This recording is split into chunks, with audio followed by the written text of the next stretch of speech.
জুহি গাছে ফুল আসছে না, আর এরকম যদি ফুল দেখতে চাইছেন তাহলে আমি আগেই বলবো যে লং ভিডিও অলরেডি শেয়ার করা আছে। আর এই ধরনের গার্ডেনিং সম্বন্ধে ভিডিও দেখতে চাইলে কিন্তু আপনাদের আমার চ্যানেলটাকে অবশ্যই সাবস্ক্রাইব করতে হবে।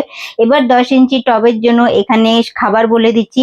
এই জুহি গাছে কখনোই কেমিক্যাল সার ব্যবহারটা যতটা পারবেন অ্যাভয়েড করবেন, আর অর্গ্যানিকেই খুব ভালোভাবে ফুল আসে। তো 2 মুঠো মতো ভর্তি করে আমি এখানে ভার্মি কম্পোস্ট দিলাম। 1 মুঠো ভর্তি করে এখানে হাড়ের গুঁড়ো, 1 চামচ অ্যাপসাম সল্ট আর 1 চামচ সিভিড মানে অনুখাদ্য। 10 ইঞ্চির টবে এই খাবারটা দিতে হবে। হাড়ের গুঁড়োটা 2.5 থেকে 3 মাস পর আবার রিপিট করতে হবে। আর ভার্মি কম্পোস্টটা মাসে 2বার অ্যাপ্লাই করা যায়, মানে 15 দিন অন্তর। আর সিভিড আর অ্যাপসাম সল্টটা মাসে 1বারই দিতে হবে। আর লং ভিডিও অবশ্যই দেখে নেবেন। মাটিটাকে ভালো করে খুঁচে মিশিয়ে দিতে হবে এই সারটাকে। আর যদি বৃষ্টি না হচ্ছে ওখানে তাহলে জল দেবেন, বৃষ্টি হলে জল দেবেন না। আর